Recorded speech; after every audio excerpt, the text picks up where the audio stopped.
兄姐妹，大家平安。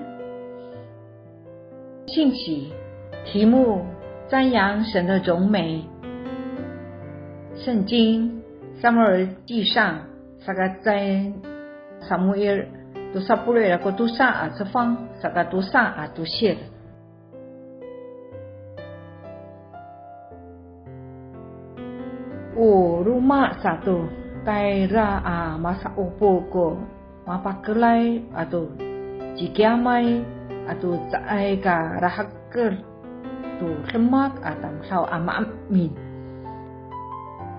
maseng sepat suot ko alu manangra mara kakelisan tu nangra ji Davidi。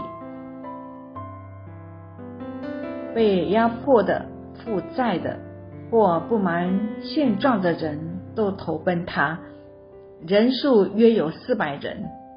大卫成了他们的领袖。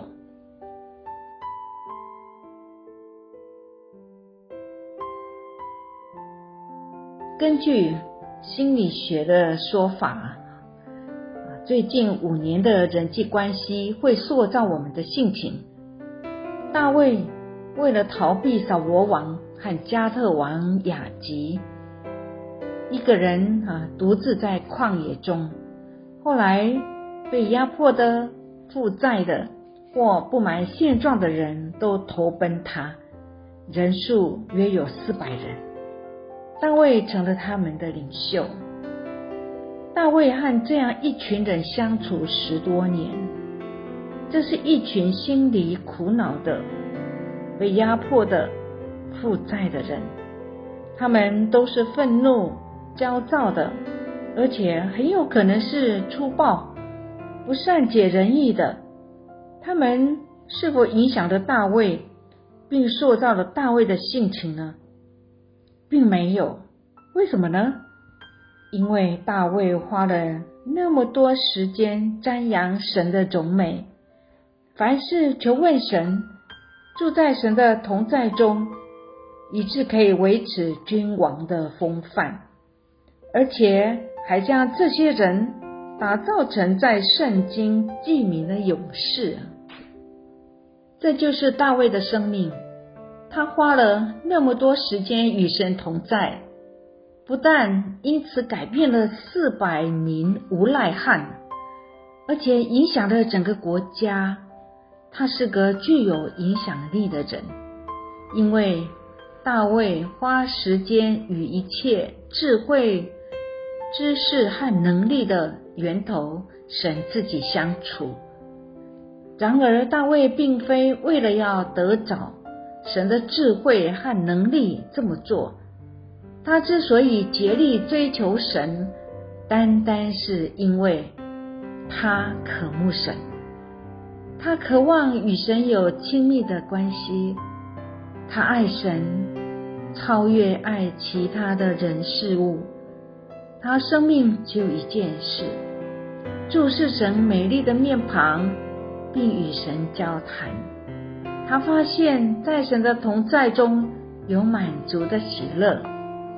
历世历代有许多爱主的基督徒，借着祷告与神建立更亲密的关系。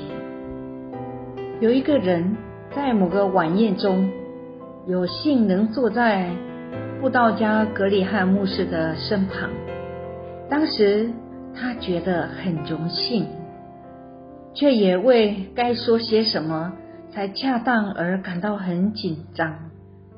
后来他问格里汉牧师，在布道的生涯中最喜欢的是什么？是被各国的总统、国王或女王接见吗？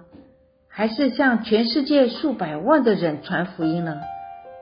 格里汉牧师没等他说完各种的猜想，就毫不犹豫地说，我最大的喜乐莫过于亲近耶稣，感受到他的同在，得着他的智慧，并让他引导和指教我。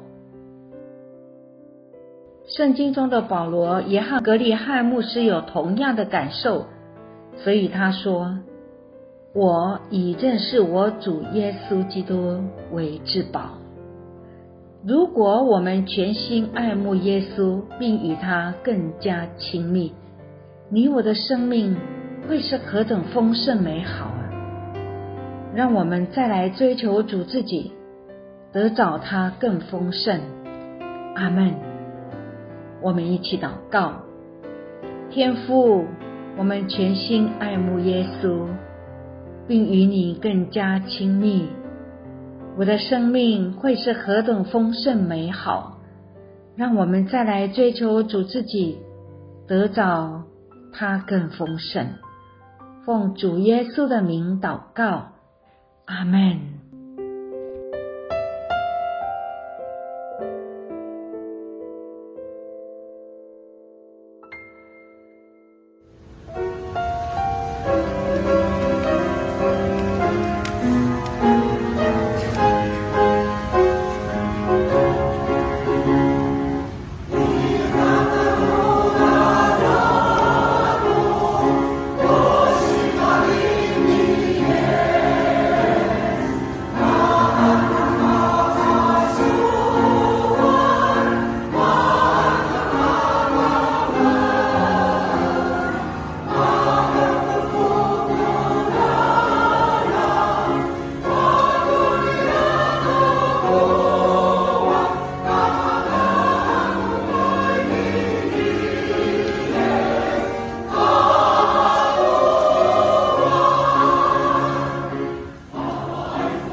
我一切的不是